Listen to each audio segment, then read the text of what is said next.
கத்திரமானதாக இன்றைய வசனம் 2 நாளாகவும் 6ஆம் அதிகாரம் 40ஆம் வசனம். இப்போதும் என் தேவனே, இந்த ஸ்தலத்தில் செய்யப்படும் விண்ணப்பத்திற்கு உம்முடைய கண்கள் திறந்தவைகளும் உம்முடைய செவிகள் கவனிக்கவுமாய் இருப்பதாக. கத்திரமானதாக இந்த வசனம் எருசலேம் தேவாலயம் முதல் பிரதிஷ்டை பண்ணும்போது அவர் சாலமோன் ஜெபிக்கிற ஜெபமாக இருக்குது. அந்த ஸ்தலத்தில் செய்யப்படும் ஜெபத்தில் கர்த்தருடைய செவிகள் திறந்திருக்கிறது, கண்கள் காண்கிறது.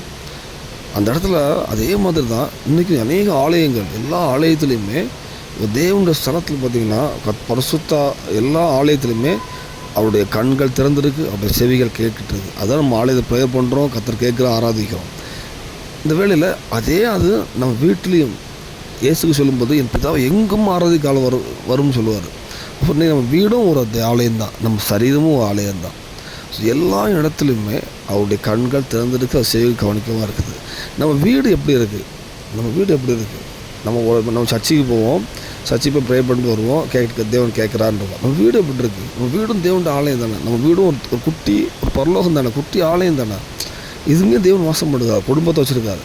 ஸோ நம்ம வீட்டிலையும் தேவனுடைய செவிகள் திறந்திருக்கவும் தேவனுடைய கண்கள் திறந்து இருக்குது அப்படிங்கிற ஒரு நிச்சயம் வர்ற அளவு நம்ம வாழ்க்கையில் ஒரு பரிசுத்தமாக தேவன் பிரியமாக வாழ்வோமானால் உண்மையில் இந்த பூமியில் அவங்களை எதுவுமே மேற்கொள்ள முடியாது.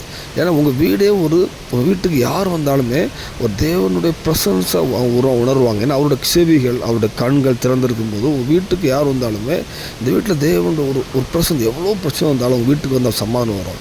உங்கள் வீட்டுக்கு வந்த ஒரு தேவனுடைய பிரசனத்தை உணர்விக்க முடியும். இந்த வேளையில் நம்ம இதுக்கு முன்னாடி சர்ச்சில் போய் ப்ரேயர் பண்ணிட்டு இருக்கலாம். சர்ச்சைக்கு பண்ணணும், சர்ச்சைக்கு கண்டிப்பாக பண்ணணும், சர்ச்சைக்கு ப்ரேயர் பண்ணணும். சர்ச்சில் தேவ மகிமை இருக்குது. ஆனால் அந்த மகிமை வீட்லேயும் அதே மாதிரி வாழ்வோமானால் அடுத்தது நம்ம சரீரத்துலேயும் நம்ம சரீரமும் ஒரு ஆலயம்தான். தேவன் நமக்கு சரீரத்தில் வாழ்கிறார். ஸோ அப்படி நம்ம இன்னும் நமக்கு இது தேவனுக்குள் இன்னும் வளர்றது அப்படி இருப்போமானால் நீங்கள் எப்போ ஆண்டவரே, நீங்கள் ஒரு நொடி தான் நீங்கள் ஆண்டவரேன்னு கேட்கும்போது அந்த இடத்துல தேவன் பதில் தருவார். உங்களுக்குள்ளே கர்த்தர் இருக்கா, நீங்கள் கேட்குற இடத்துல பதில் தருவார். ஆலயத்தில், அடுத்த வீடு, அடுத்து நமக்குள் இப்படி அப்படி நம்ம வரும் பொழுது கண்டிப்பாக இந்த உலகத்தில் எல்லாத்துலேயுமே ஒரு பரிசுத்தமான வாழ்க்கையை நம்ம வாழ முடியும். இந்த பூமியிலையும் ஒரு சாட்சி வாழ்க்கை வாழ முடியும். எல்லாரும் ஜீவன் வாழ்க்கை தான் வாழ முடியும். பரலோகத்துக்கும் தேவன் நம்ம ஆயத்தப்படுத்துவார், சாட்சியாக மாற்றுவார். அர்ப்பணிப்போம், நம்ம சீர்படுத்துவோம்.